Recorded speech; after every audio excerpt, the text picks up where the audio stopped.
안녕하세요, 건너마입니다. 오늘도 가볍게 운동하러 나왔습니다. 자, 그러면 오늘도 함께 가 보시죠.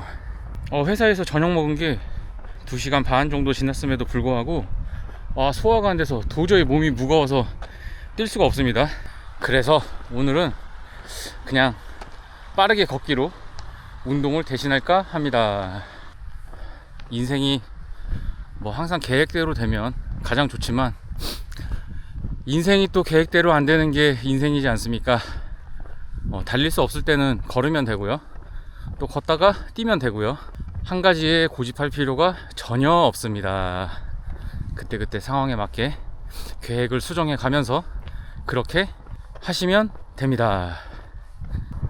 어제 말씀드린 대로 항상 유연하게 사고하고 유연하게 행동하고 그렇게 하면은 좋은 일이 많이 생깁니다.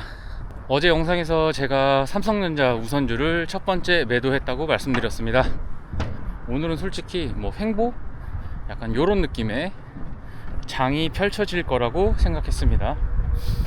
하지만 역시나 오늘 달리러 왔지만 걷는 것처럼 예상에서 벗어난 그런 주가 흐름을 보여줬습니다. 삼성전자는 거의 9% 이상 상승을 했고요, 우선주도 한 4.5% 이상 상승을 했습니다.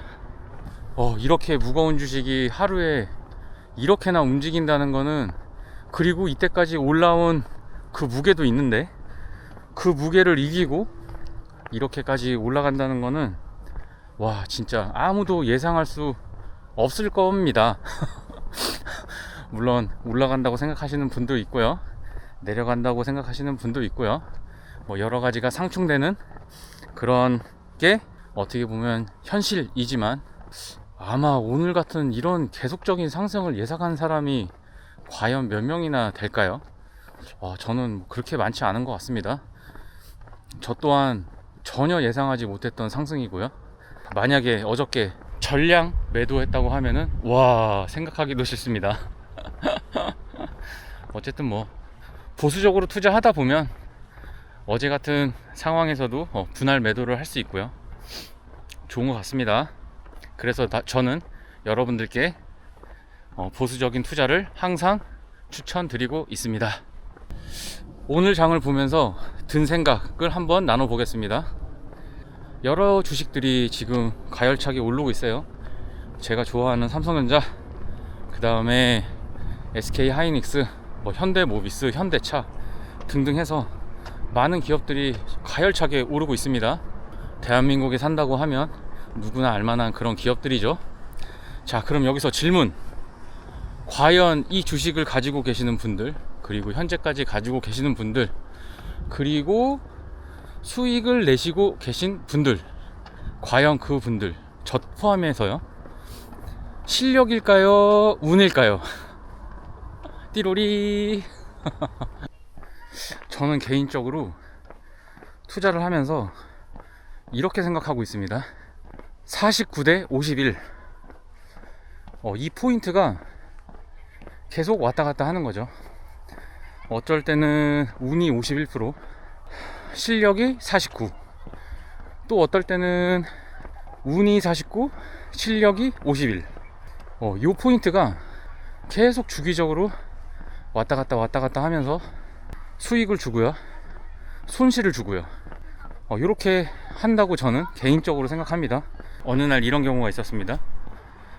HDC 현대산업개발이라는 회사가 있고요, 그 회사에 투자를 하게 됩니다. 재무도 좋고, 그 다음에 공사도 많이 하고, 수주장고도 괜찮았고, 그 다음에 주가 자체도 굉장히 싸져 있는 상태였고요. 그때 당시 건설주들이 굉장히 낮은 밸류를 받고 있을 때였지만 현대산업개발은 그래도 나름 괜찮았습니다. 잘 올라갔습니다. 그리고 수익이 나고 있었어요. 그런데 갑자기 광주 아파트 건설 현장이 붕괴가 되는 사고가 발생합니다. 그 사고가 있은 다음날 주가가 급락하게 됩니다. 그 뒤로 계속 빠른 속도로 급락을 하게 됩니다. 저는 그때 어떤 선택을 했었을까요? 당연히 버티지 못하고 매도했습니다. 수익 났던 거를 다 반납하고요, 손실을 봤습니다. 그러면 분명히 수익이 났을 때는 실력이 51이었지만 아파트가 붕괴됨으로 해서 나쁜 운이 작용하면서 손실을 발생하는 그런 상황이 만들어졌습니다. 코로나가 발생한 시기였습니다. 그 전에 2017년도 후반부터 투자하고 있었던 셀트리온과 카카오, 이 두 종목이 갑자기 급락을 하기 시작합니다. 며칠째 급락을 하게 되죠. 저는 그때 어떤 선택을 했을까요?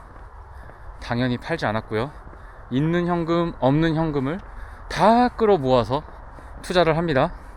그러고 주가는 바닥을 찍고 비대면 문화가 생겨나면서 카카오가 굉장히 많이 오르는 상황이 발생하고요, 그 다음에 제약주, 바이오주, 이게 코로나랑 만나면서 또 마침 굉장히 빠른 속도로 올라가게 됩니다. 제가 그거를 예상했을까요? 더 사야 된다는 거는 그 전에 여러 가지 독서나 그리고 뭐 인터넷, 유튜브 이런 거를 통해서 공부를 해놨기 때문에 제가 살 수 있었던 거고요. 하지만 그렇게 가열차게 올라가고 비대면 시대가 갑자기 나타나면서 카카오와 셀트리온이 그 정도까지 급등할 거라고는 절대 생각하지 못했습니다. 이 상황도 보면은 공부를 통해 쌓은 실력 그리고 또 운, 요게 같이 작용하면서 큰 수익이 날 수 있었습니다. 제가 앞에서 예로 설명드린 것처럼 이 주식시장에서 절대 100% 실력이다라고 말할 수 있는 사람이 없습니다. 그렇게 말하는 사람은 100% 사기꾼입니다.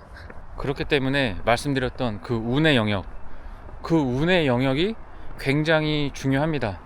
그리고 그 운을 인정할 줄 알아야만 큰 수익을 낼 수 있다고 저는 생각합니다. 자, 여기서 운의 영역을 생각하지 않으면 어떤 문제가 발생하냐, 이거 제가 실제로 겪었던 일입니다. 어떤 문제가 발생하냐면, 지금 현재 주가가 굉장히 많이 오르고 있고요, 그리고 조금만 얘기 나눠보면 수익이 났다는 분들을 굉장히 많이 만날 수 있습니다. 처음에는 어떤 주식을 살까 고민을 하다가 한두 주 사봅니다. 지금 같은 장에서는 당연히 오르는 상황이 더 많겠죠. 그러다 보면 고민하는 시간이 점점 줄어들고요, 남들이 좋다는 주식, 그 다음에 유튜브에서 추천하는 주식, 이런 주식들을 사게 됩니다. 당연히 오를 가능성이 높겠죠. 그렇게 되면 어느 순간 자기도 모르게 그게 자기 실력이라고 착각을 하게 됩니다. 그 착각을 하게 되면 어떤 상황이 발생되냐, 처음에는 100만 원만 투자해보자 라고 하면서 투자를 시작하고요, 계속 주가가 오르게 되면 이거 되네? 그러다가 다시 200을 넣게 되고요, 그러다가 500이 되고요, 1000이 되고요, 2000이 되고 4000이 되고 5000이 됩니다. 투자 금액이 점점 늘어나고요, 그러다 보면 운의 영역을 놓치게 됩니다. 그리고 운의 영역을 아예 잊어버리게 됩니다. 그렇게 되면 올라가는 그 구간을 모두 본인의 실력이라고 착각하게 됩니다. 지금은 상승장이기 때문에 어떻게 보면 그런 분들이 또 돈을 많이 벌 수도 있어요. 근데 이 상승장이 언제 갑자기 꺾일지가 모릅니다. 어제 영상에서도 말씀드렸지만 산이 높으면 골이 깊습니다. 그런 상황이 펼쳐지면 좀 전에 말씀드렸던 그런 상황에 놓인 분들은 하면서 굉장히 많은 돈을 잃게 될 가능성이 높습니다. 물론 그렇게 되지 않으면 가장 좋습니다. 근데 이게 한번 수익의 유혹에 빠지게 되면 그게 헤어나오기가 정말 쉽지가 않습니다. 그래서 지금과 같은 상황에서도 항상 주의를 기울이셔야 합니다. 다시 한번 강조드리지만 이 주식시장은 운과 실력의 조합입니다. 그리고 그 방정식이 존재하는 것 같고요, 굉장히 똑똑한 어떤 제일 위에 있는 사람들이 그걸 조종하겠죠. 음모론입니다. 제가 재밌게 보고 있는 런던 고란이라는 분이 계세요. 그분이 항상 이런 말씀을 많이 하세요. 유태인 이야기를 많이 합니다. 세상의 모든 권력과 돈은 유태인이 움직인다, 뭐 이런 말씀을 많이 하세요. 진짜 그런 세력이 또 있을 수도 있고요. 중요한 거는 뭔가 실력의 그 방정식, 그거를 잘 생각해 보시면 좋을 것 같습니다. 어쨌든 지금 수익을 내고 계신 분들 굉장히 축하드리고요. 하지만 그거를 본인의 실력인지 아니면 운인지 그거를 생각하시고 보수적으로 투자하셔갖고 나중에 상승장이 끝나고 하락장이 펼쳐질 때 그때 많이 잃지 않으셨으면 좋겠습니다. 잃지 않아야 다음을 기약하실 수 있습니다. 자, 오늘 이야기가 도움이 되셨다고 하면 구독, 좋아요 부탁드리겠습니다. 그러면 오늘도 영상 끝까지 시청해 주셔서 감사합니다. 수익 많이 내셔서 자산 형성에 도움이 되셨으면 좋겠습니다. 그러면 들어가세요. 뿅!